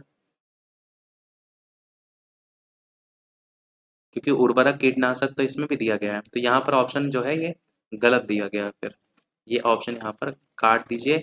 इनमें से एक से अधिक वाला ऑप्शन भी दिया नहीं गया है, तो आपको ध्यान रखिएगा कि ये सारी चीजें इसमें जो है वो आपकी आ जाएंगी। उर्वरक, कीटनाशक दवाएं, पर्याप्त सिंचाई सुविधाएं, ये सभी चारों के चारों ऑप्शन। मैक्सिको ने से आयातित उच्च उत्पादकता वाले बीज जो थे उसने हेल्प की थी हरित क्रांति में। विभाजन के कारण भारत का कौन सा उद्योग सबसे बुरी तरीके से प्रभावित हुआ था? तो जूट और रुई उद्योग सबसे ज्यादा प्रभावित हुआ, और प्रभावित इसलिए हुआ था क्योंकि कपास उत्पादक 40% क्षेत्र पश्चिमी पाकिस्तान में चला गया था। पूर्वी पाकिस्तान में भी आपका हिस्सा गया था, वो भी ऊपर बताया गया है। भारत में किस उद्योग में सर्वाधिक लोग कार्यरत हैं? कपड़ा उद्योग में कार्यरत हैं, और 105 मिलियन लोगों को प्रत्यक्ष और अप्रत्यक्ष रोजगार उपलब्ध जो है इससे होता है। भारत में सबसे प्राचीन बृहद स्तरीय उद्योग कौन सा है? तो कपास उद्योग है। सेम वही क्वेश्चन। तमिलनाडु में सर्वाधिक सूती वस्त्र के कारखाने कहाँ पाए जाते हैं? तो ये आपके कोयम्बटूर में जो है वो पाए जाते हैं। अगला है मुडवाड जो अप्रैल 2001 से कार्यान्वित होगा, प्रतिस्थापित करता है, किसको करता है? तो LK झा कमेटी, उससे रिलेटेड यहाँ पर जो है वो बात की गई है। बाकी वैट 2005 से लागू किया गया था। अब सरकार ने GST ले आए 1 जुलाई 2017 से, तो उसमें ही सब कुछ शामिल कर दिया गया है। पहले वैट, मोड वैट, ये सभी अलग अलग टैक्स के टाइप देखने को मिलते थे। बाकी वही मोड वैट 2001 में आया था, उसको लेकर पूछा गया। कपास उद्योग जिन कच्चे मालों पर आश्रित हैं वे इनमें से कौन से हैं? तो भार, रास, मूलक आपका पहला ऑप्शन यहाँ पर हो जाएगा। तो इसमें क्या करना है आपको? कथनों पर मनन करना है। पहले डायरेक्ट आंसर देखेंगे तो ए सही है, आर गलत है। तो जो सही है उसकी बात करते हैं कि गत सदी के 80 के दशकांत तक भारतीय उद्योगों ने उपभोक्ता वस्तु उद्योगों से मूलभूत व पूंजीगत वस्तु उद्योगों की ओर संरचनात्मक स्थानांतरण की स्पष्ट प्रवृत्ति को परिलक्षित किया है। ये कथन सही है, बस इसी की हम बात करेंगे। अगला कह रहा है भारत में आपसे पूछा गया कोर उद्योग क्या है? तो आपका सभी हो जाएंगे, विद्युत, कोयला, पेट्रोलियम पदार्थ कोर सेक्टर कहलाते हैं। भारत सरकार के राजस्व का प्रधान स्रोत इनमें से क्या है? तो अप्रत्यक्ष कर प्रश्नकाल के समय है, पर प्रत्यक्ष और अप्रत्यक्ष कर घरेलू उत्पाद का क्रमशः यहाँ पर 5.5% और 5.2% अकॉर्डिंग टू 2022-23 की रिपोर्ट, ये याद रखिएगा। इनमें से कौन सा एक संघीय बजट 2017-18 के अभीष्ट उद्देश्यों में सम्मिलित नहीं था? तो इनमें से आपका भारत को शिक्षित करना, ये इसमें सम्मिलित जो है वो नहीं था। वित्त मंत्री जो अरुण जेटली थे, उन्होंने केंद्रीय बजट प्रस्तुत जो है वो किया था 2017 वाला। उसी में ही आपका ये tech India, transform, energise and clean India जो है वो रखा गया था। भारत में किस वर्ष रेल बजट को आम बजट में मिला दिया गया था? ये देखिए लेटेस्ट का क्वेश्चन है, तो ये आपका आंसर 2017 जो है वो सही होगा। वित्त मंत्री अरुण जेटली के द्वारा ही इसको प्रस्तुत किया गया था 2017 में। भारत में राज्य सरकारों के लिए आय का सबसे महत्वपूर्ण स्रोत कौन सा? तो बिक्री कर आपका यहाँ पर जो है वो सही होगा, परंतु वर्तमान में केंद्र सरकार द्वारा दिया गया अनुदान है राज्य सरकार के लिए आय का सबसे बड़ा स्रोत। पहले बिक्री कर था, पर अब अनुदान में आ गया है। विगत वर्षों में भारत में केंद्र सरकार का सर्वाधिक संपूर्ण व्यय किस क्षेत्र में हुआ है? तो विकास में आपका जो है ये। बाकी अगर बात करते हैं 2022-23 के अकॉर्डिंग, तो ब्याज अदायगी में 20%, करों और शुल्कों में राज्यों का हिस्सा 17%, केंद्रीय क्षेत्र की योजना में 15%। तो आपको ये याद रखना है, उतना पुराना नहीं याद रखना है, 2022-23 की रिपोर्ट का। कौन सा केंद्रीय सरकार का कर है ही नहीं? तो कौन सा नहीं है इसमें से? भूमि राजस्व जो है वो नहीं है, जिसमें आप देखेंगे तो भूमि राजस्व राज्य सरकार आरोपित और संग्रहित करती है, इसलिए केंद्र सरकार के कर में जो है आपका नहीं आता है, नहीं आपसे प्रश्न में पूछा गया था। ऐसा कौन सा कर है जो केंद्रीय सरकार द्वारा लगाया जाता है लेकिन उससे प्राप्त आय को केंद्र और राज्य दोनों में बांटा जाता है? बहुत ही बढ़िया क्वेश्चन, केंद्रीय उत्पाद शुल्क, सेंट्रल एक्साइज ड्यूटी जिसको जो है वो कहते हैं। और अब 80वां संविधान, वर्तमान स्थिति है कि 10वें वित्त आयोग की सिफारिश के आधार पर 80वां संविधान संशोधन अधिनियम पारित किया गया, जिसके आधार पर अब केंद्र सरकार के सभी कर राज्यों के साथ विभाजनीय होते हैं, यानी सभी के सभी कर अब हो गए हैं। और ये संविधान संशोधन 80 वाला है। इनमें से कौन से दो परोक्ष कर हैं? तो आपका यहाँ पर बिक्री कर और उत्पादन शुल्क जो है वो सही हो जाएगा। आय कर, संपत्ति कर प्रत्यक्ष कर में आ रहा है, और परोक्ष कर या इनडायरेक्ट टैक्स में बिक्री कर, उत्पादन शुल्क। निम्नलिखित प्रत्यक्ष करों में से किस कर से सरकार को अधिकतम राजस्व की प्राप्ति होती है? तो यहाँ पर आपका ऑप्शन के अकॉर्डिंग तो पहला दिया गया है निगम कर, परंतु सरकार की कुल आय के अंतर्गत प्रत्यक्ष करों में सबसे ज्यादा हिस्सेदारी निगम कर की, उसके बाद आय कर की। तो यहाँ पर भी निगम कर ही दिया गया है। अगला, भारत के वित्त आयोग के संदर्भ में निम्नलिखित कथनों पर विचार करना है। तो यहाँ पर सबसे पहले कथन देखते हैं, तो दूसरा और तीसरा यहाँ पर सही है। दूसरा आपका है संविधान के अनुच्छेद 280 में वित्त आयोग की बात की गई है, बिल्कुल सही है। और साथ ही साथ तीसरा भी सही है, वित्त आयोग द्वारा की गई सिफारिशें प्रकृति में केवल सलाहकार हैं, तो ये भी आपका यहाँ पर सही है। बाकी आपके गलत हैं, जिसमें आप क्या आर्टिकल 280 की बात की गई है, समय की बात की गई है। केसी नियोगी की अध्यक्षता में 1951 में वित्त आयोग का गठन किया गया था। इनमें से कौन सा एक राजकोषीय नीति का उपकरण नहीं है? तो ब्याज दर जो है इसमें नहीं आती है राजकोषीय नीति में।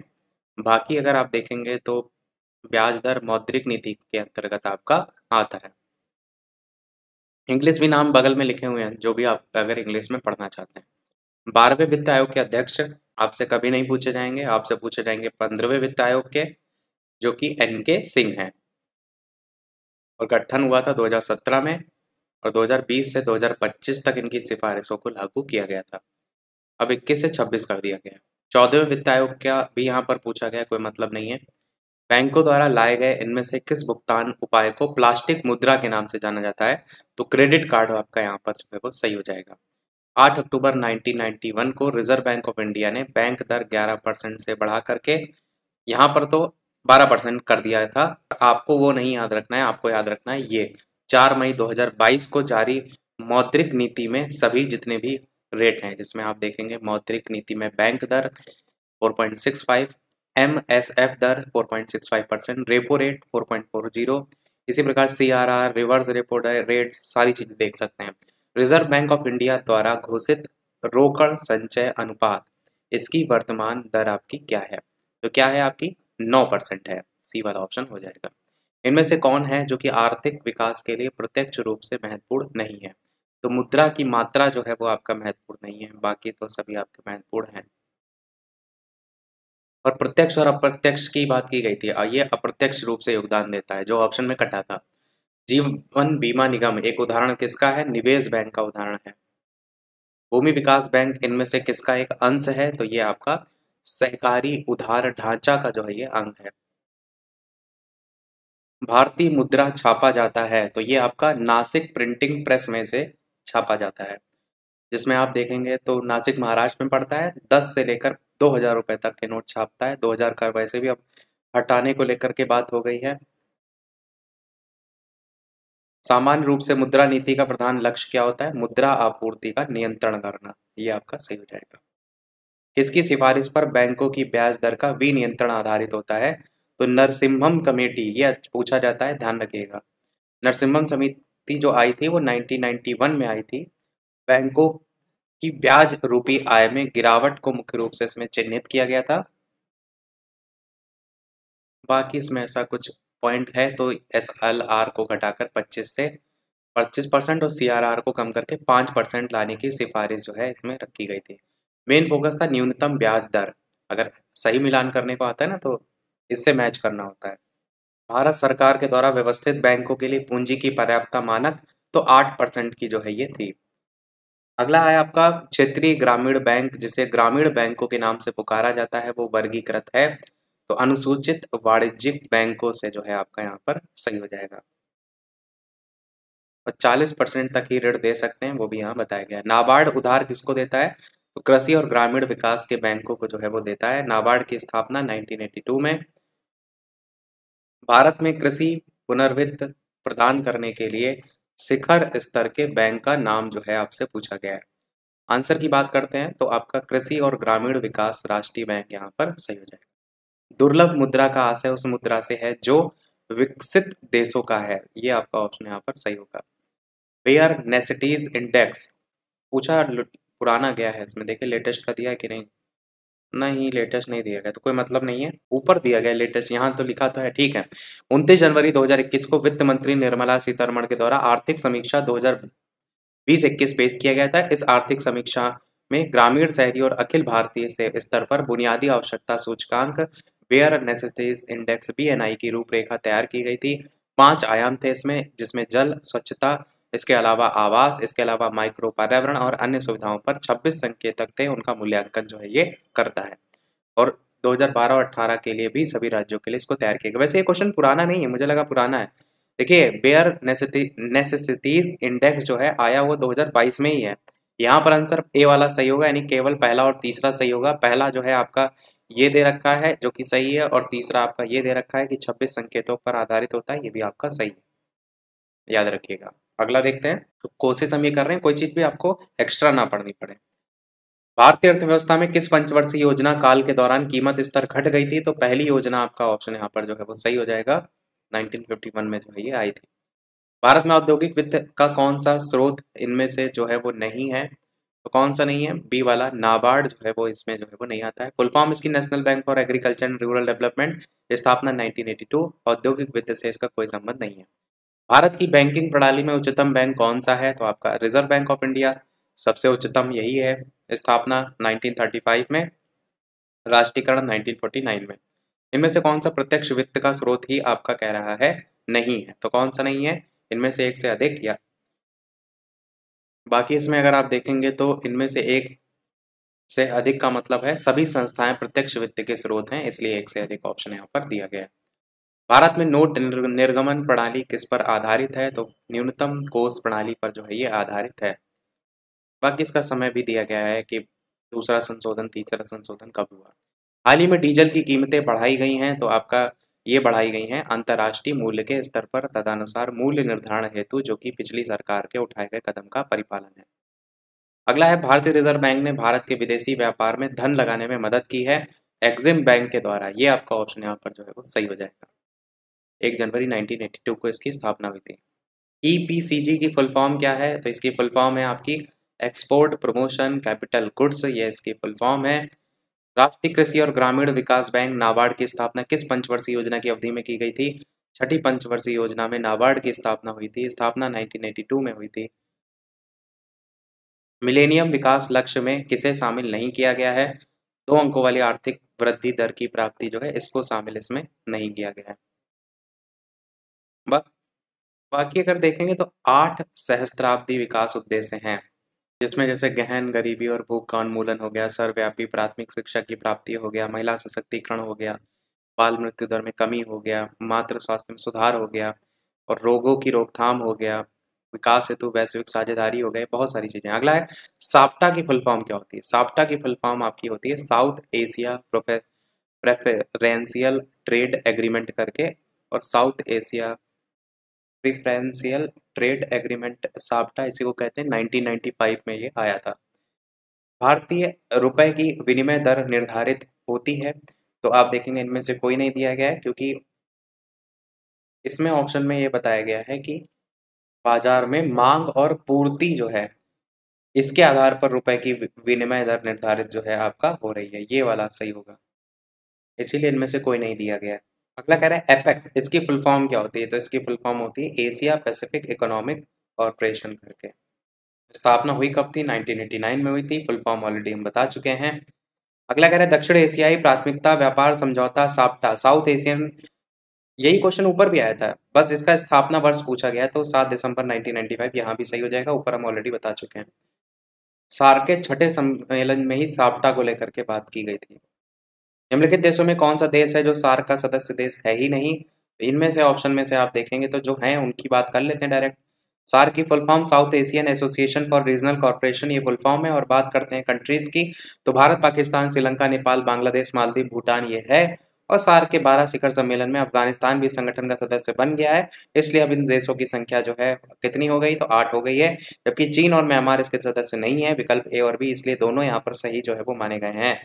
चीन भी और म्यांमार भी पूछा गया था कौन से सार्क के सदस्य देश नहीं है, क्योंकि मालदीव भी है भूटान भी है, पहले दूसरे दोनों नहीं है, इसलिए इन्होंने कोई भी आंसर नहीं दिया है। अगला देखते हैं, कौन सा देश दक्षिण एशियाई क्षेत्रीय सहयोग संगठन का सदस्य देश ही नहीं है, तो अफगानिस्तान इसमें जो है वो नहीं है। अगला कह रहा है भारत के अद्यतन निर्यात आयात व्यापार के संदर्भ में निम्नलिखित कथनों पर मनन कीजिए।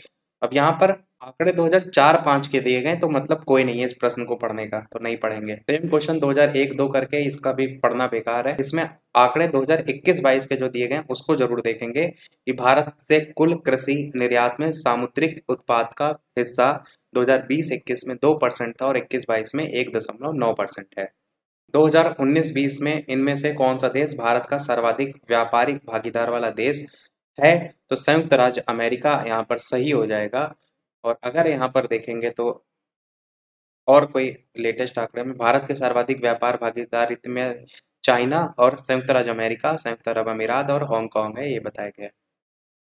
2017 में 200 क्वेश्चन हमारे कंप्लीट हो चुके हैं, 50 क्वेश्चन और रह गए और कोशिश हम कर रहे हैं कि 1.5 घंटा में तो हर हाल में इसको कंप्लीट करा दें। वैसे अभी 1 घंटा 8 मिनट हो चुका है। वीडियो लाइक शेयर सब्सक्राइब सभी लोग अवश्य करते रहिएगा, और जो लोग भी वीडियो में बाद में जुड़े हैं सभी को हैप्पी इंडिपेंडेंस डे, स्वतंत्रता दिवस की भी ढेर सारी शुभकामनाएं।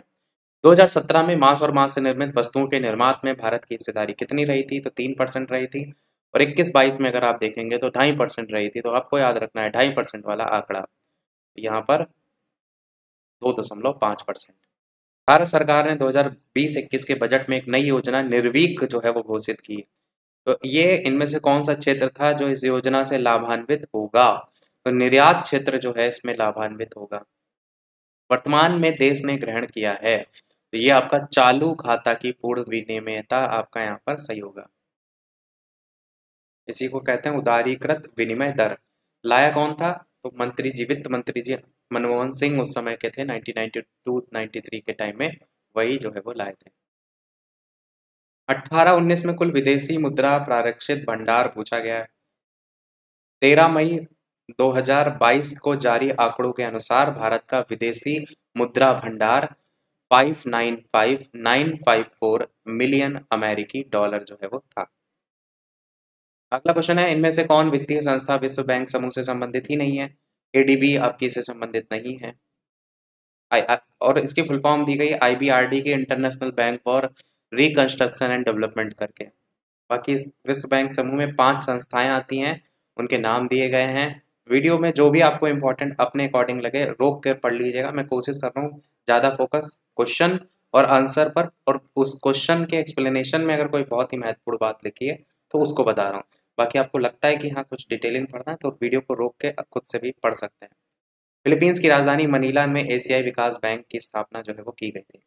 अगला है, डब्ल्यूटीओ कब अस्तित्व में आया था? तो डब्ल्यूटीओ वर्ल्ड ट्रेड ऑर्गेनाइजेशन जो है वो आपका आया था 1995 में। और अगर आप देखेंगे तो डब्ल्यूटीओ की स्थापना उरुग्वे चक्र के समझौते पर मोरक्को के मराकस नगर में जो है ये आपका हुआ था हस्ताक्षर। 1995 में वैसे इसकी स्थापना हो गई थी। किस वर्ष में भारतीय रुपए का महीने में 2 बार अवमूल्यन किया गया था? तो 1991 में जो है वो किया गया था। ये थोड़ा सा डिफरेंट क्वेश्चन है। बाकी प्रमुख 5 देश के नाम भी दिए गए हैं जिनकी मुद्राओं के सापेक्ष लगभग 18 से 19% इसको अवमूल्यित किया गया था 1991 में। भारत के लिए किस देश से सर्वाधिक द्विपक्षीय सहायता आती है? तो जापान से सबसे ज्यादा जो है आपको देखने को मिलती थी। 2000 का क्वेश्चन है, सन 2000 का। वर्तमान का लिखा है कि नहीं? वर्तमान में भारत विदेशी सहायता लेने की तुलना में देता ज्यादा है, ये लिखा हुआ है। चलिए ठीक है। अगला कह रहा है, अर्थशास्त्र में 1998 का नोबेल पुरस्कार किसको मिला था? अमर्त्य सेन जी को मिला था। 2021 में अर्थशास्त्र का नोबेल पुरस्कार David card, Joshua D Angrist, W Evans इनको दिया गया। रुपए का अंतिम बार अवमूल्यन कब किया गया था? जुलाई 1991 में किया गया था। और अमेरिकी डॉलर, पाउंड स्टर्लिंग, वही बताया था ना कि 5 प्रमुख मुद्राएं थी, इनके सापेक्षी 18 से 19% किया गया था। वर्तमान समय में भारत का सबसे बड़ा व्यापारिक हिस्सेदार कौन? तो यूएसए आपका। और अगर बात करते हैं आर्थिक समीक्षा 2021-22 के अकॉर्डिंग, तो यहाँ पर आयात निर्यात का दिया गया है जिसमें रूस, ब्रिटेन, ऑस्ट्रेलिया और यूएसए का दिया गया है। आयात से ज्यादा भारत निर्यात करता है, वही चीज यहाँ ऊपर बात भी की गई थी। यूएसए में देखिए 17.7 तो निर्यात ही है। तो वही चीज बात की गई थी कि अब आयात उतना नहीं है जितना निर्यात है। बाकी 4 मेन मेन कंट्रियां दी गई, इनका आयात निर्यात दोनों आप देख सकते हैं। अगला क्वेश्चन देखते हैं। बाकी अच्छा, इधर ओवरऑल परसेंट भी दिया गया है आयात प्लस निर्यात का मिला करके। शीर्ष भागीदार देश में संयुक्त राज्य अमेरिका और चाइना है। भारत में निर्यात प्रसंस्करण क्षेत्र कितने हैं? तो टोटल 7 हैं जिनके नाम यहाँ पर दिए गए हैं। चेन्नई और विशाखा, अच्छा ये दिए गए हैं। मुंबई कांडला से, भारत में कांडला से लेकर मुंबई, नोएडा, फाल्टा, कोचीन, चेन्नई और विशाखापट्टनम। 1997 में सूरत में भी एक निर्यात प्रसंस्करण क्षेत्र जो है वो स्थापित किया गया था। इनमें से पीआईओ कार्ड स्कीम किससे संबंधित आपकी है? तो यहाँ पर आपका केवल पहला सही है। डायरेक्ट हम बात करते हैं, पर्सनल ऑफ इंडियन ओरिजिन जो है कार्ड स्कीम का नाम है। और भारत आने के लिए वीजा की आवश्यकता नहीं होगी जिसके पास ये कार्ड होगा। बांग्लादेश और पाकिस्तान के नागरिकों को पीआईओ कार्ड आवंटित नहीं होगा। पीआईओ कार्डधारी जो है कृषि और पौध से संबंधित संपत्तियों को छोड़कर भारत में कहीं भी स्थायी संपत्ति की प्राप्ति कर सकते हैं। अंतर्राष्ट्रीय आर्थिक सहयोग में किसे तीसरे स्तंभ के रूप में जाना जाता है? विश्व व्यापार संगठन को तीसरे स्तंभ के रूप में जाना जाता है। बाकी डब्ल्यूटीओ का काम क्या होता है? अंतर्राष्ट्रीय व्यापार के सुचारू संचालन से संबंधित। पंचवर्षीय योजना की कौन सी अवधि कह रहा है जो यहाँ पर सही नहीं है? तो डी वाली चौथी नहीं सही है, जिसके 1969 से 1974 की अवधि थी, ये वाला ऑप्शन यहाँ पर हो जाएगा। योजना आयोग आपका एक है, कैसा आयोग है? तो ये आपका एक परामर्शदात्री संस्था के रूप में जो है वो जाना जाता है। ये आपका ऑप्शन यहाँ पर जो है वो होगा। बाकी इसका समय आपको बता चुके हैं हम ऑलरेडी। इसकी जगह नीति आयोग आ गया 1 जनवरी 2015 को। योजना आयोग का स्वरूप कैसा था? तो परामर्शदात्री संस्था के रूप में आपका जाना जाता है। तो ये आपका हो जाएगा। योजना आयोग का गठन कब हुआ था? तो 1950 में गठन हुआ था। योजना आयोग आपकी कैसी इकाई है? निकाय है, तो गैर संवैधानिक निकाय है। ये क्वेश्चन पूछा जाता है। अगला कह रहा है भारत में नियोजित अर्थव्यवस्था आधारित है किस पर? तो मिश्रित अर्थव्यवस्था पर आधारित है। 8वीं पंचवर्षीय योजना प्राथमिकता देता है किसको? रोजगार बढ़ाने को प्राथमिकता जो है ये देता है। कौन से मॉडल पर आधारित था? जॉन डब्ल्यू मुलर मॉडल पर जो है ये आधारित था। पंचवर्षीय योजना का अंतिम अनुमोदन कौन देता है? तो ये आपका राष्ट्रीय विकास परिषद जो है वो देता है। पंचवर्षीय योजनाओं के मसौदे को अंतिम रूप कौन स्वीकृति देता है? तो राष्ट्रीय विकास परिषद देता है। देख रहे हैं पंचवर्षीय योजना से काफी क्वेश्चन आते हैं। भारत की 8वीं पंचवर्षीय योजना की अवधि क्या है? तो 1992 से 1997। और ये सब क्वेश्चन पुराने हैं इसलिए ज्यादा पूछा जा रहा है पंचवर्षीय योजना से। 8वीं योजना के अंतर्गत जीडीपी को निम्न स्तर तक बढ़ाने का लक्ष्य निर्धारित किया गया था 5.6%। बाकी 8वीं योजना में प्राप्त वास्तविक समृद्धि 6.8%। ठीक है। भारत में योजना अवकाश ये बता चुके हैं, ऊपर आया था। प्लान हॉलिडे 1966 से 1969 तक आपका रहा था। भारत पाक युद्ध हुआ था 1965 में। भारत चीन युद्ध हुआ था 1962 में। और तीसरी जो पंचवर्षीय योजना थी 1961 से 1966 तक पूरी तरीके से असफल रही थी। लक्ष्य रखा गया था 5.6 का और प्राप्त हुआ था मात्र 2.8%। तो इसी कारण से बाद में आर्थिक आयोजन को 3 वर्ष के लिए स्थगित करना पड़ा था। इसी को योजना अवकाश जो है वो कहते हैं। भारत की नवी पंचवर्षीय योजना की अवधि जो है वो कितनी थी? तो आपका 1997 से 2002 आपका सही हो जाएगा।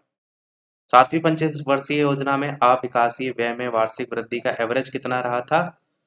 तो ये आपका 26.21% था, जो कि किसी भी ऑप्शन में नहीं है। जिला नियोजन और विकास परिषद का प्रधान कौन होता है? तो जिला नियोजन पदाधिकारी जो है इसमें होता है। आर्थिक नियोजन विषय किससे संबंधित है? संपत्ति सूची से संबंधित है। दूसरी पंचवर्षीय योजना की रूपरेखा किसने तैयार की थी? ये क्वेश्चन पूछा जाता है। पीसी महालनोबिस मॉडल पर यह आधारित था। 10वीं योजना की अवधि कब से कब तक रही थी? 2002 से 2007 तक रही थी। भारत में जनसंख्या वृद्धि के इतिहास में कौन सा वर्ष महाविभाजन का वर्ष कहलाता है? ये क्वेश्चन पूछा जाता है, इसको जरूर ध्यान रखिएगा। आंसर हो जाएगा आपका 1921। महाविभाजन का वर्ष 4 अवधियों में जनसंख्या वृद्धि को दर्शाया गया है, जिसमें आप यहाँ पर चारों वर्ष अलग अलग देख पाएंगे। बाकी 1921 के पश्चात भारत जननांकीय संक्रमण की दूसरी अवस्था में प्रवेश कर गया था और दूसरी अवस्था में ऊंची जन्म दर के साथ साथ क्रमशः घटती मृत्यु दर देखने को जो है वो मिलती है। 4 अवधियों में जनसंख्या की औसत वार्षिक वृद्धि दर भी यहाँ पर दर्शाई गई है। भारत के जनसंख्या अध्ययन में कौन सा जनगणना वर्ष डेमोग्राफिक डिवाइड के नाम से जाना जाता है? इसे हम 1921 वाला जो है वो हो जाएगा। भारत के ग्रामीण आबादी का कितना % जनसंख्या प्राइमरी शिक्षा की सुविधा पाता है? 94% जो है ये सुविधा जो है वो पाता है प्राइमरी शिक्षा। 2000 से 2001 की जनगणना के अनुसार निम्नलिखित में से कौन सा राज्य साक्षरता के राष्ट्रीय औसत से नीचे था? उड़ीसा राज्य आपका ऑप्शन यहाँ पर जो है वो सही हो जाएगा। और 3 ऐसे राज्य हैं, महाराष्ट्र, गुजरात और पश्चिम बंगाल, जिसमें साक्षरता का परसेंटेज राष्ट्रीय औसत से अधिक है, वो भी यहाँ पर बताया गया है। बिहार में 61.8% साक्षरता है, जो कि देश में न्यूनतम है। उड़ीसा की साक्षरता दर 72.9 है। वर्ष 2001 की जनगणना के अनुसार सर्वाधिक कुल शहरी जनसंख्या वाला राज्य कौन सा है? महाराष्ट्र आपको यहाँ पर देखने को मिलता है शहरी जनसंख्या के अकॉर्डिंग। परसेंटेज देखेंगे तो 45.2% है महाराष्ट्र में। यूपी में आपका 22%, तमिलनाडु में आपका 48% है, केरल में आपका 47.7। तो यहाँ पर से तो ज़्यादा इधर ही है अगर परसेंटेज की बात करते हैं तब। और अगर जनसंख्या की बात करते हैं तो फिर महाराष्ट्र पहले पे आ जाएगा। इस चीज़ को ध्यान दीजिएगा कि अगर आप परसेंटेज के अकॉर्डिंग देखेंगे शहरी जनसंख्या का राज्य कुल जनसंख्या में परसेंटेज, तो फिर तमिलनाडु देख रहे हैं, वैसे आपको महाराष्ट्र देखने को मिलता है। ये नीचे लिखा भी गया, देश का नगरीकरण 31.1%, न्यूनतम नगरीकरण राज्य हिमाचल प्रदेश, बिहार का 11.3%, असम का 14.1%। पारिस्थितिकी संतुलन बनाए रखने के लिए न्यूनतम वन आवरण कितना जरूरी है? तो संपूर्ण भूमि का 33% जो है वो जरूरी है। ये क्वेश्चन भारतीय वन सर्वेक्षण विभाग करके भी पूछा जाता है, क्योंकि इसकी रिपोर्ट में भी यही रखा गया है। बाकी रिपोर्ट के कुछ आंकड़े भी दिए गए, वो भी आप यहाँ देख सकते हैं। अगला कह रहा है, प्रसिद्ध पर्यावरण विशेषज्ञ सुंदरलाल बहुगुणा किस काम के लिए जाने जाते हैं? तो ये आपके चिपको आंदोलन के लिए जो है वो जाने जाते हैं।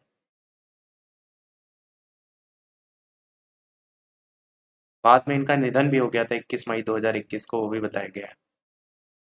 राष्ट्रीय पर्यावरण शोध संस्थान कहाँ पर स्थित है? नागपुर में जो है ये स्थित है। डी ऑप्शन हो जाएगा।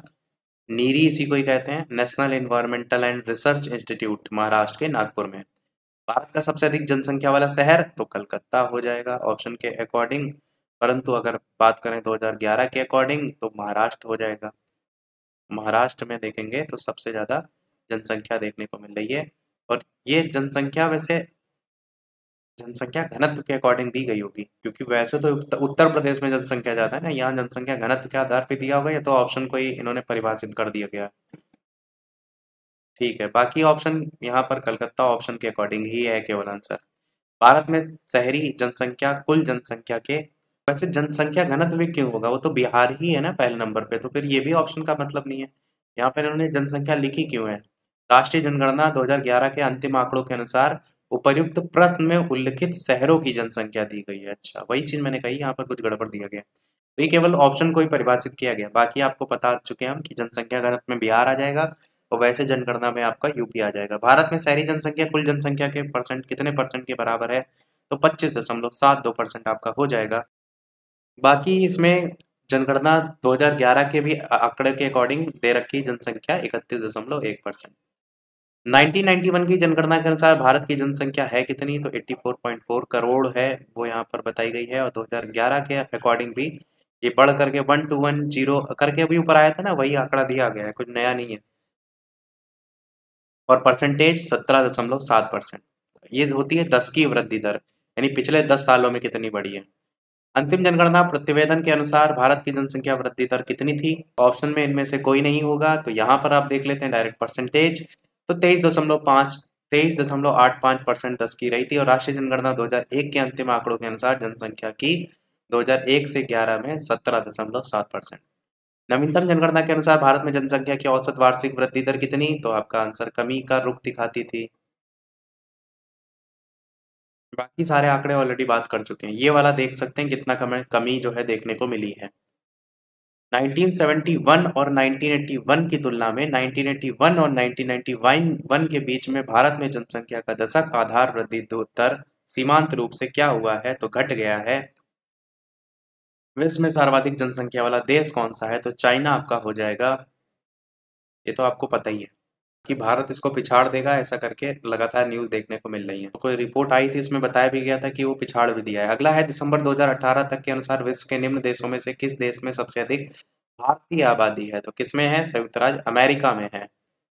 और सेकंड लास्ट क्वेश्चन है, जनांकीय में लिंग अनुपात का संदर्भ क्या होता है? तो प्रति हजार पुरुषों के साथ महिलाओं के अनुपात से। लास्ट क्वेश्चन, और ये लिंगानुपात का फॉर्मूला स्त्रियों की संख्या बटे पुरुषों की संख्या गुणे 100। लास्ट क्वेश्चन इस वीडियो का, उसके बाद एक क्वेश्चन हम आपसे पूछेंगे। पूछ रहे जनसंख्या घनत्व किसमें सबसे ज्यादा? तो आपको पता है बिहार में सबसे ज्यादा है, और यहाँ पर ऑप्शन के अकॉर्डिंग इन्होंने आंसर पश्चिम बंगाल दिया है। देखिए पहले क्वेश्चन ऐसे बनते थे, कुछ भी उठा के दे दिया, जबकि आपको पता है बिहार है जनगणना के अकॉर्डिंग, तो वही ऑप्शन में रखो। अब वीडियो को समाप्त करने से पहले एक क्वेश्चन हम आपसे भी पूछेंगे, और अपना आंसर वीडियो के मेन कमेंट में बताइएगा। इसके अलावा वीडियो लाइक शेयर सब्सक्राइब अवश्य कीजिएगा। और लगभग 1-1.5 घंटे से कम समय में हमने कोशिश की थी कि 250 क्वेश्चन तो आपको करा दें।